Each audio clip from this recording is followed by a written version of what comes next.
ऐकावी भक्तांनो, श्री महालक्ष्मीच्या व्रताची कथा, गुरुवारची कहाणी. ही कहाणी वाचल्याने किंवा ऐकल्याने दुःख, दारिद्र्य, काळजी दूर होते. श्री महालक्ष्मीच्या कृपेने समृद्धी, संपत्ती, ऐश्वर्य, वैभव प्राप्त होते. मनीची इच्छा पूर्ण होते. श्री महालक्ष्मीची नावे, रूपे अनेक आहेत.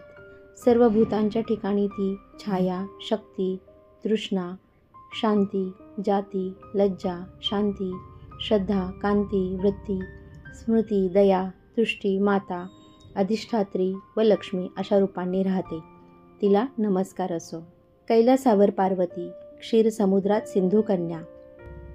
स्वर्गात महालक्ष्मी, भूलोकी लक्ष्मी, ब्रह्मलोकी सावित्री, गोलोकी राधिका, वृंदावनी रासेश्वरी, चंदनवनी चंद्रा, चंपकवणी गिरिजा, पद्मवणी पद्मा, मालतीवणी मालती, कुंदवणी कुंददती, केतकीवणी सुशीला, कंदबवणी कंदबमाला, राजप्रसादी राजलक्ष्मी, घरोघरी गृहलक्ष्मी अशा विविध नावांनी श्री महालक्ष्मी ओळखली जाते. अशा सर्वांच्या परिचयाच्या व सर्वांभूती असलेल्या श्री महालक्ष्मीची ही कहाणी आहे. द्वापार युगात भारतभूतील सौराष्ट्र देशात भद्रशवा नावाचा राजा राज्य करी. तो पराक्रमी राजा होता. 4 वेद, 6 शास्त्रे, 18 पुराणे यांचे सम्यक ज्ञान त्याला होते. त्याला सुरतचंद्रिका नावाची राणी होती. राणी देखणी, सुलक्षणी, पतिव्रता होती. त्या दोघांना 7 पुत्र व त्यांच्या पाठीवर एक कन्या झाली. कन्येचे नाव ठेवले होते शांबाला. एकदा महालक्ष्मीच्या मणी आले, आपण त्या राजाच्या राजप्रसादी राहावे. त्यामुळे राजा अधिक सुखी होईल व प्रजेला अधिक सुख देईल. गरीबाकडे राहिले तर तो सारी संपत्ती स्वतःकरताच खर्च करील. म्हणून महालक्ष्मीने वृद्ध ब्राह्मण स्त्रीचे रूप घेतले व ती काठी टेकत टेकत सुरतचंद्रिका राणीच्या महालासमोर उभी राहिली. म्हातारी असली तरी ती तेजस्वी दिसत होती. तिला पाहताच एक दासी पुढे आली. दासीने वृद्ध ब्राह्मणीची नीट विचारपूस केली. वृद्ध ब्राह्मणीचे रूप घेतलेली श्री महालक्ष्मी माता म्हणाली, बाळ, माझं नाव कमळा. माझ्या पतीचं नाव भुवनेश. आम्ही द्वारकेला राहतो. तुमची राणी पूर्वजन्मी एका वेश्याची पत्नी होती. तो वेश्य फार दरिद्री होता. रोज त्या दोघांची भांडणं होत. मग नवरा तिला खूप मारझोड करी. या जाचाला त्रासलेली ती वैश्य पत्नी कंटाळली आणि घर सोडून गेली. राणीवणी उपाशी भटकू लागली. तिची ती दशा बघून मला तिची दया आली. धनसंपत्ती, सुख व समृद्धी देणाऱ्या श्री महालक्ष्मी व्रताची मी तिला माहिती सांगितली. माझ्या सांगण्याप्रमाणे तिने महालक्ष्मी व्रत केलं. तिला महालक्ष्मी प्रसन्न झाल्यामुळे तिचं दारिद्र्य संपलं. तिचं घर संतती, संपत्ती आणि समृद्धीनं भरलं. तिच्या जीवनात आनंदी आनंद आला. पुढे ते पती-पत्नी निधन पावले. लक्ष्मी व्रत केल्यामुळे ती दोघं लक्ष्मी लोकात वैभवात राहिली. त्यांनी जितकी वर्ष श्री महालक्ष्मी व्रत केलं तितकी 1000 वर्ष त्यांना सुखोपभोग मिळाले. या जन्मी त्यांचा जन्म राजकुळात झाला आहे. पण त्या राणीला लक्ष्मी व्रताचा विसर पडला आहे. त्याची आठवण करून देण्यासाठी मी मुद्दाम आले आहे. वृद्धेचे ते बोलणे ऐकून दासीच्या मनात जिज्ञासा उत्पन्न झाली. तिने वृद्धेला नमस्कार केला व म्हणाली, माताजी, मला त्या व्रताची माहिती सांगा, पूजाविधी सांगा. वृद्धेच्या रूपातील महालक्ष्मीने दासीला लक्ष्मी व्रताची माहिती दिली आणि महिमा सांगितला. मग ती दासी त्या वृद्धेचे उपकार मानून व तिला नमस्कार करून राणीला निरोप सांगण्यासाठी आतमध्ये गेली. राजवैभवात लोळणाऱ्या त्या राणीला आपल्या ऐश्वर्याचा फार गर्व झाला होता.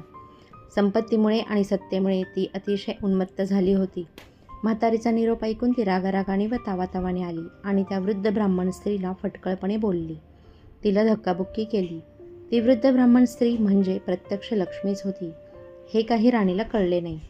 राणीचा तो उद्धटपणा पाहून महालक्ष्मीने तिथे न राहता स्वस्थानी जायचे ठरवले. ती राजद्वारातून निघाली. वाटेत तिला शांबाला भेटली. शांबालेला सगळी हकीकत कळली. तिने त्या वृद्ध ब्राह्मणीची क्षमा मागितली. तेव्हा श्री महालक्ष्मीला तिची दया आली. तिने शांबालेला लक्ष्मी व्रताची माहिती सांगितली. तो दिवस होता मार्गशीर्ष महिन्यातील पहिला गुरुवार. राजकन्येने महालक्ष्मीचे व्रत सांगितल्याप्रमाणे भावभक्तीने केले. त्यामुळे सिद्धेश्वर राजाच्या मालाधर या राजपुत्राशी तिचा विवाह झाला. ती पतीसह राजवैभवात नांदू लागली. इकडे मात्र महालक्ष्मीचा कोप झाल्यामुळे भद्रशवा व राणी सुरतचंद्रिका यांचे राज्य, ऐश्वर्य, वैभव सर्व काही गेले आणि त्यांची अन्नान्न दशा झाली. एके दिवशी सुरतचंद्रिका आपल्या पतीला म्हणाली, आपला जामात राजा आहे, खूप श्रीमंत आहे, त्याच्याकडे जा. आपले हाल त्याला सांगा, त्याला दया येईल, तो आपल्याला सहाय्य करेल. त्याप्रमाणे भद्रशवा जावयाच्या राज्यात आला. तो तळ्याच्या काठी बसला असताना पाणी नेण्यासाठी आलेल्या शांबालेच्या दासींना तो दिसला. त्याची राजलक्षणे जाणून दासींनी त्यांचे नावगाव विचारले. तो शांबाला राणीचा पिता आहे हे कळल्यावर दासी धावत धावत शांबालेकडे गेल्या. त्यांनी सर्व हकीकत तिला सांगितली. दासीकडून राजवस्त्रे पाठवून शांबालेने आपल्या पित्याला मोठ्या थाटामाटाने राजवाड्यात आणले. आदर सत्कार केला, नाना परीचा पाहुणचार केला. तो परत जायला निघाला तेव्हा तिने हंडा भरून धन दिले. सूरजचंद्रिकेला आनंद झाला. तिने हंडा उघडला तो काय, हंड्यात द्रव्य नव्हते, कोळसे भरलेले होते. महालक्ष्मीच्या अवकृपेने हा चमत्कार घडून आला होता. काही दिवसांनी सूरजचंद्रिका आपल्या लेकीच्या घरी गेली. तो दिवस होता मार्गशीर्षातला शेवटचा गुरुवार. शांबालेने महालक्ष्मी व्रत केले, आईकडूनही करविले. सूरजचंद्रिका परत आपल्या नगरात आली. तिने महालक्ष्मी व्रत केले म्हणून पूर्वीचे राज ऐश्वर्य तिला प्राप्त झाले. पुढे काही दिवसांनी शांबाला माहेरी आली, परंतु बापाला कोळसे दिले व आपल्याला काही दिले नाही. हा राग सूरजचंद्रिका राणीच्या पोटात खदखदत होता, म्हणून शांबालीला कोणी विचारले नाही. तिचा अपमान झाला, परंतु आईवर न रागवता ती तिथून थेट निघाली. निघताना तिने तिथले थोडे मीठ बरोबर घेतले. आपल्या राज्यात राजगृही आल्यावर पतीने तिला विचारले, माहेरहून काय आणले? ती म्हणाली, राज्याचे सार आणले. पती म्हणाला, म्हणजे काय? पत्नी म्हणाली, थोडा धीर धरा म्हणजे कळेल. त्या दिवशी तिने सर्व जेवण आळणी करायला सांगितले. नवऱ्याला तिने सर्व जेवण वाढले, त्याला सर्व जेवण आळणी लागले. मग तिने ताटात थोडे मीठ वाढले. पदार्थास ते घालताच जेवण रुचकर लागले. हेच ते राज्याचे सार. शांबालेच्या पतीला तिचे म्हणणे पटले. मग दोघांनी हास्य विनोद करून जेवण पुरे केले. अशा रीतीने जे कोणी महालक्ष्मी व्रत श्रद्धेने करतील त्या भक्तांवर श्री महालक्ष्मीची कृपा होईल. सुख समृद्धी व शांती यांचा लाभ होईल. सखळ मनोरथे पूर्ण होतील. मात्र श्रीमंती आल्यावर उतू नये. श्री महालक्ष्मीचे व्रत करायला चुकू नये. दर गुरुवारी पोथी वाचायला विसरू नये. श्री महालक्ष्मीचा महिमा पुरवतो भक्तांची कामना. अशी ही श्री महालक्ष्मी व्रताची कथा, गुरुवारची कहाणी सुफळ संपूर्ण. ओम श्री महालक्ष्मी देवे नमः. ओम ह्रीं श्री महालक्ष्मी नमः. ओम शांती शांती.